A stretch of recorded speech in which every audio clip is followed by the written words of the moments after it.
There might need to be a second NMF title put together for our next guest because he is one of the nicest guys in MMA. He was originally set on to take on Darren Till in a highly anticipated matchup, but with Darren's withdrawal, he now takes on Kevin Holland, straight out of Gotham. He joins us live from Vegas. Jack Hermansson, it's a pleasure. Welcome to the show. How's it feeling? How's it feel to be in Vegas? It's great, my man. Thank you for having me. It's good to be in Vegas. Good to be here. And yeah, we're just a week away. We're getting closer. Exciting times, man. You were in Abu Dhabi last time for the Kelvin Gastelum fight with all the crazy quarantines and stuff. How's this whole process comparing to last time around? It is different because, like, it was much stricter in Abu Dhabi.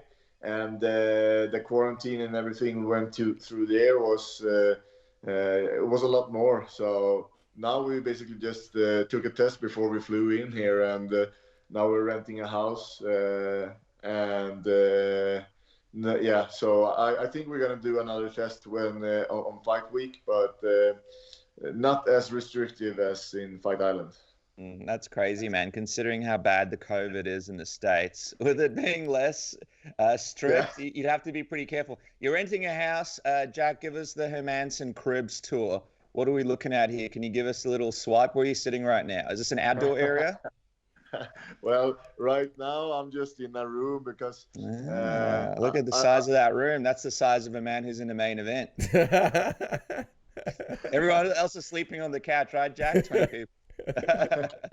I'd say it's quite a big house, and I just went in here so the guys wouldn't bother me while I had an interview. But yeah, we have a pool, but it's pretty cold here in Vegas right now, so I'm not gonna be using that one. I know you guys have the game, the pranking game that we saw in some of your vlogs on your YouTube channel. And I know that obviously you got immunity because it's fight week, but your coaches are not safe at all. Was there a lot of pranking going on in the house or in the flight or anything like that? Yeah, definitely. We have it started, but it's gonna get worse. It's gonna get worse. I'm gonna get, yeah. Like, I think we have 9 days before the fight where my coach can't touch me or do anything with me if I bother him. So it should be fine to start bugging him now. So I'm definitely gonna give you guys a couple of treats if you follow me on my YouTube channel. Well, what is the biggest revenge they've gotten on you after the fight? Because I know you're just getting them during fight week, and then after the fight, you're not safe anymore. No more immunity. What's the biggest one that they've gotten you with? It's just like mean stuff, like if I injure myself, my coach will go and poke the injury, or if you have like sore shins or so after the kicks, he'll go and kick you in your legs. And if you have any mat burns, he's gonna rub those. But the worst is that, like, when we scare each other, when we when somebody's asleep and you like screams to wake them up, and those are the worst ones. Well, you're in Vegas, so I'm imagining someone's waking up with a face tattoo. One of the coaches is going to be on a roof, and Mike Tyson's going to be involved in some kind of way. So we can't wait to watch this vlog. Let's go back a little bit in time, though, because this Darren Till fight, man, this is supposed to be to determine the best middleweight in Europe, and unfortunately, you'll have to wait another day. How did you actually find out that Darren was out of this fight? How did the news break to you? I just got a message from my manager telling me that Till is out. He's injured. He re-injured his knee. And I was like, yeah, just on my way home from training, and it was a tough call to get, actually, because I was really looking forward to that fight, and I felt like the preparation went so well, so I was ready to handle him. But yeah, there's things that you can't control in this sport. Injuries will happen, so yeah. Well, it will have to wait another day. That fight has to happen at some point, and it was obviously very highly anticipated. Take us through the process. What happened next? What did the UFC say? I imagine there was a moment there where you were like, am I fighting? Am I not fighting? What's going on? Well, what did the UFC say to you? Yeah, they said that we're going to look for a replacement fight. And they came back to me and said that people turned it down, and then I was just like, what about that person, what about that person? And then suddenly they said, all right, we have a guy for you, and I accepted the fight, and he accepted the fight, and then suddenly it switched around, and they were just like, no, he didn't accept it anyway. So I was just like, man, all right, so what do you have for me? And they were just like, no, we got Kevin Holland. And I was just like, I'm not super excited about that fight. And are you sure you can't make anything else happen? And they were just like, no, it's gonna be that fight or nothing. And at first I felt like, I'm not sure that I want this fight. And I took a day to think about it. And when I thought about it and I was thinking about cancel the fight, I just felt like empty, and I felt like, all right, all this hard work for nothing, and I'm just like, I'm in my prime right now. I want to fight. I don't want to sit down and wait, and I know my thought was going starting to spin, and I was just like, what if I injure myself? What if I'm gone for a year, and so on? What about if COVID gets worse and we won't have any fights next year? I'm just like, no, I'm gonna stay in there. I have a main event going on for me. I'm gonna stay active. I'm gonna show myself for the UFC and for the fans, and I'm gonna get another victory, and I'm gonna earn my money. That was the final call. I think it was a good call. Plus, you get this luxury bedroom as well. So everything's on the up for you, and no pranking for a whole week. Let me ask you this, though. You mentioned there were like 5 people or a few people the UFC mentioned to you.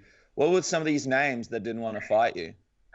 I don't want to drop them, man. That's nice of you. These guys turned you down, and you don't want to say it. You're covering for them. Was there 1 or 2 notable names that we might be surprised that said no?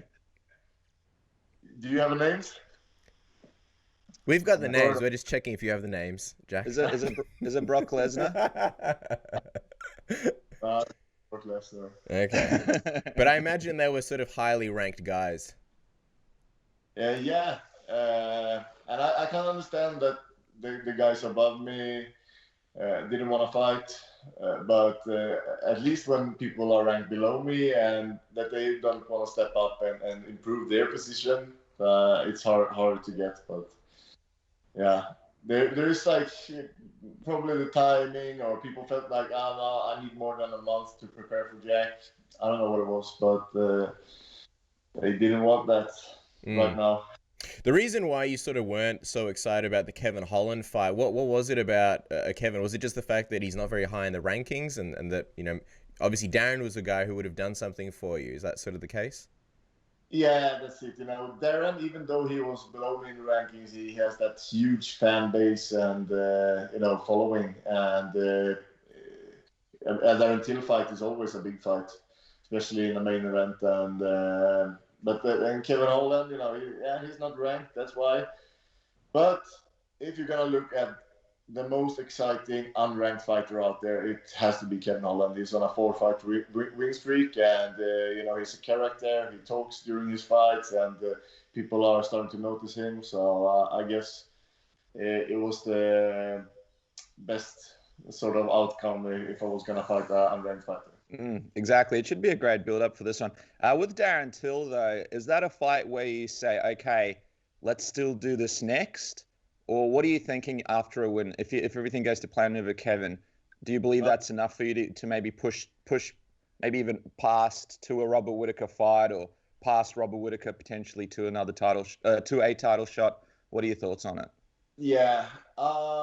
I was thinking that, all right, I'm going to fight Darren now to show everybody that I earned my number 4th position that I have. And then I'm going to step out and either get a title fight or a contender fight for who's going to be the next in line. And now I feel like when Darren pulled out, that step is gone. It's going to be the same thing that I'm doing now with Kevin Holland.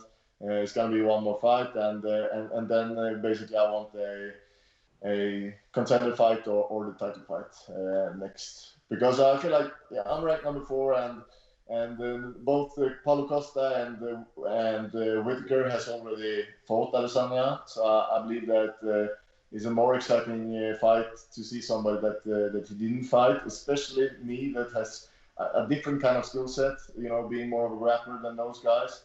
I think that makes for a nice build up for that fight. I don't see myself fighting Darren Till next.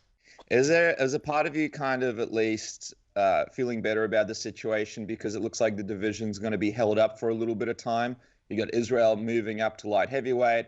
Doesn't look like Robert Whittaker is going to be getting this title shot anytime too soon, according to what we heard from Coach Eugene Behrman. So it looks like the division's going to be put on hold for a little bit. I suppose in a way that gives you a little bit more of an opportunity to make your way up the rankings and potentially to be the first guy to get that title shot against Israel if things go to plan. Yeah, if that's the case, that I will fight either Whittaker or Costa for a contender fight or EC next. It really doesn't matter the timeline of it. So it's fine that Easy goes up and fighting light heavy as long as he likes to stay active. So I believe that he will go down and defend it the next year anyway. So that's fine. Especially if he wins the fight, it would be cool to dethrone the double champ. So that would be nice. I mean, you spoke about how scary Paulo Costa is to us before, but now that you're looking at this potential future matchup, if everything goes to plan with Kevin, who do you think is the tougher matchup, and would you look forward to fighting more, Robert Whittaker or Paulo Costa, with everything as it stands now? Whittaker is definitely the toughest matchup for me, style-wise, because he has that quick footwork and those the way he moves is just harder for me to handle than the way the Costa moves. Even though Costa is very powerful, it's not like the movement isn't that great. So I believe that Whittaker would be the tougher matchup. But I would be as excited to fight any one of those guys. I believe that both are up there in the top, and so any one of those guys would be a good fight.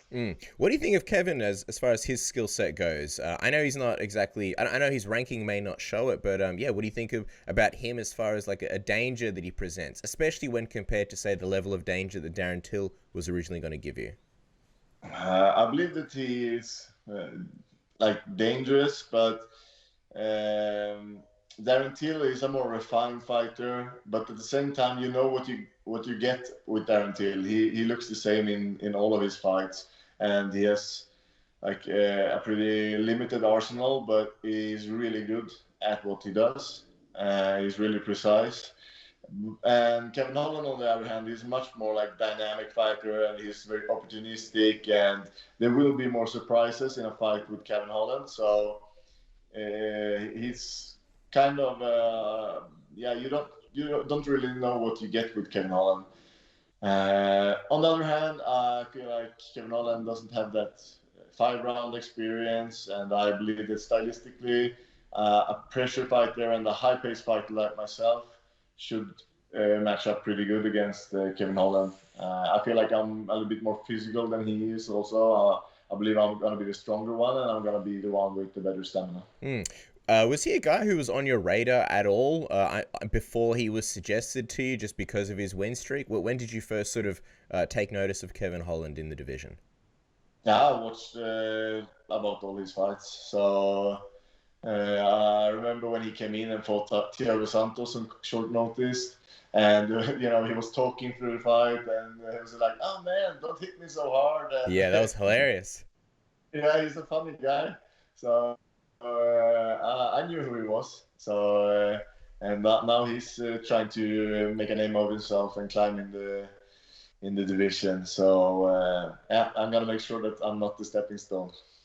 Well, yeah, and that's exactly the right mindset to have. He also feels like he'll be able to handle you with the sniper, aka his right hand. What did you make what do you make of his right hand? And not only that, but his massive reach that he's got. Yeah, he's a really good right hand, and the length of that one is, you saw when he fought Buckley, like his precision, and it's a good right hand. But I'm not a target that is standing still. If you see in my fights, I move all the time, and it's not going to be easy even for a sniper to hit me. In a way, this fight, I suppose there's a little bit more pressure on you, right? Because you're the guy that many people believe should be winning this fight. You're the higher ranked guy. How do you kind of deal with that kind of pressure going into the fight? Are you feeling it at all? Is there a way that you sort of deal with that kind of pressure? And I suppose also, in a lot of your fights, a lot of the guys that you fight, people are like, oh, this will be a close one. Oh, maybe Jack will lose this one. And this is one of those fights. Yeah, this is the first time, right? You're like kind of like the favorite, and everyone's like, yeah, Jack's probably going to get it done. So how does that feel? Yeah, yeah, it's nice. Like, but as you mentioned, it's weird how people always like underestimate me, and yeah, I don't get it. But yeah, I should be the favorite in this fight, and I don't feel the pressure actually. I know that I will be devastated if I lose this fight, and that's. Like, if that would happen, it's gonna hurt. It's gonna hurt. But at the same time, I feel so well prepared, and I feel so confident in my abilities right now. So I just feel like I can beat anybody right now, and it's not gonna be anything different with Kevin Holland. So I guess that confidence of mine is super good right now, and that's what's keeping those nerves away. So yeah, I feel good. You know what's funny about this, right, is you beat Kelvin Gastelum in your last fight, and Kelvin is the guy who gave Adesanya the most problems, the most trouble in a fight in the division, so obviously a lot of respect towards him, and you go in there, you beat him super quickly, and people are like, oh, I don't know if Kelvin was that great. You didn't get that credit that you sort of deserved. Is there a bit of a concern that in this situation, if you go in there and just dominate Kevin Holland, that a similar situation happens, and people are like, well, I don't know, like, he should have just beaten Kevin anyway? Yeah, probably. It probably is. Good thing is that I'm gonna get I'm still gonna get paid good, and I'm still gonna be having another win. So there is a reward there, but there is a good chance that people won't give me the credibility for it. But I'm gonna try to make it as impressive as I can. But I feel like in many of my fights, it's almost like it looks too easy. So people are just like, all right, I can make people look bad, if you understand what I mean. So in many of my fights, it's just like, yeah, it just goes one way, and if I get them down, it looks too easy almost, and when you make the other person look bad, I think that's probably why people won't give me the creds. After a hard-fought fight like the one with Jacare, then people really was recognizing it and praising me for my performance. But in the quick ones that I get, it's usually not that much hype. Dude, how about this whole Batman thing where he spoke to Ariel and he was saying how when he was young he wanted to be Batman, and that's kind of what drove him to sort of learn mixed martial arts and self-defense and stuff like that. So if it's kind of like he's the Batman and you're obviously the Joker. What about that whole narrative and storyline? Yeah, it would be cool if they use it, the UFC. But yeah, I said it before. The bad guy's gonna win this one. So the Joker is going home with the victory in this episode. The UFC really just need to get Jack Nicholson to walk out to the octagon with you. Yeah. I think he's struggling for money now, so this could be a good way for him to balance out that bank statement. I was gonna say, you mentioned how Kevin is kind of loud and talking a lot and kind of getting a lot of attention on himself. What do you make of the stuff that he's been saying to like Israel Adesanya and some of the sort of ways he's been building himself up? And also, what are you expecting from this fight week from him as you guys go into the fight? It's a good thing for him. You need to be, you need to be sticking out. You need to be be visible, and I think that people is paying attention to Kevin because of his personality. So it's all good, and I believe I'm gonna be annoyed in the fight. I'm prepared to be annoyed if he starts to talk, but at the same time, I feel like he's gonna fuel me. Did you see, the Darren Stewart fight? And when you watched Darren Stewart in this end of the third round, just going mad at him, I feel like that's how I'm gonna feel if he starts to talk when he's under me. I'm just gonna pour it on. Yeah, I can't wait. The whole thing, the fight week itself, just everything surrounded it kind of has fun written all over it. So we're glad that you sort of, obviously took the fight. You did mention before sort of how, you would love to dethrone Israel Adesanya if sort of, he's the double champion. I'm just curious how you see that fight playing out, while he sort of takes a bit of I wouldn't say absence from the division, but while he moves up, how you see that one playing out? Adesanya versus Jan? Yeah. I really believe that Adesanya is gonna do very well in that fight. Even though Jan is incredibly powerful, I feel like Adesanya is gonna look better there almost than he's doing in the middleweight, because he's gonna be too quick and too precise. I don't feel like Blachowicz has that speed and movement that you need to beat a guy like Adesanya. So I think Adesanya is gonna pick him apart. Amazing. Imagine Israel Adesanya looking even better than he has at middleweight thus far. It's a wild thing to imagine. I can't wait for that fight. You mentioned picking things apart. Don't pick apart the remains of your shattered balls after using the wrong trimmer or rusty razor yet again to groom yourself. Use Manscaped's Lawnmower 3.0, a fantastic little tool. It will not cut you. It's waterproof, 90 minutes of battery life, little LED life, 7,000 RPMs of power. I don't know how to quantify that, but I'm pretty sure that's like 2 jumbo jets worth of power. And their Black Friday deal is now live. You get 25% off on all your purchases. Make sure you use the code submission. Isn't that right, Dennis? That's right, man. Listen, people like to give people the gift of happiness, the gift of friendship, but all that stuff is really crap. Why not give them the gift of smooth balls this Christmas holiday season? Is it a father-in-law that has trouble sitting on his couch? Fix the problem now with Manscaped. Jump on manscaped.com right now and use the code word submission. Get that crazy 25% off now. That's right. Your significant other will love you long time if you do. While we're giving away cheeky deals, we've been talking about PureVPN and the way they can help you. If you're the kind of person who's like, I don't want the government tracking me and everything that I watch and everything that I download, all the questionable websites that you go on, get a VPN. Hide your identity.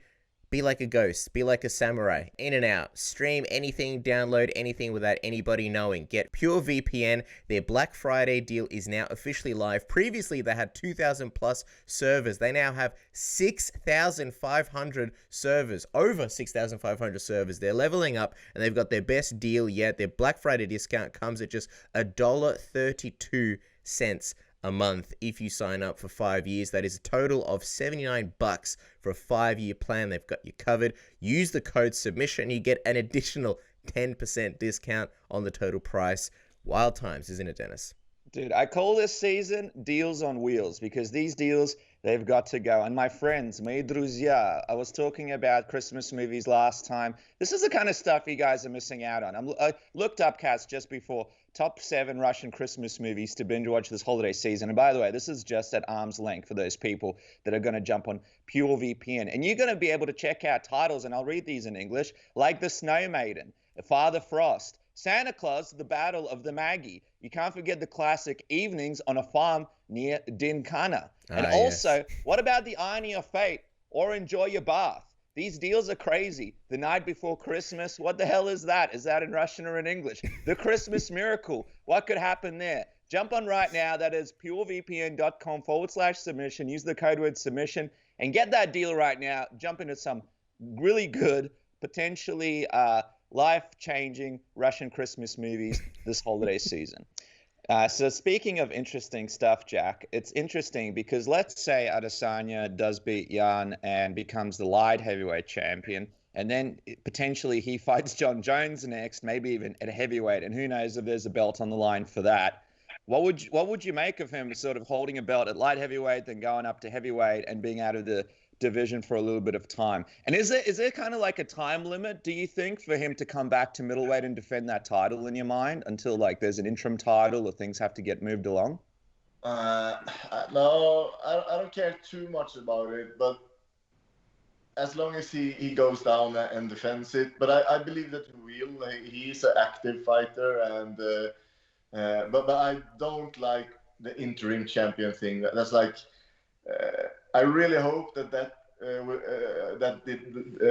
won't happen to me. The first time when I stand there with a belt around my waist, I really want to feel like it's the real belt, not something that's just there for some other reason. So I hope that he wins, and I hope that he comes down and defends it. As long as he can keep it going, it's all good.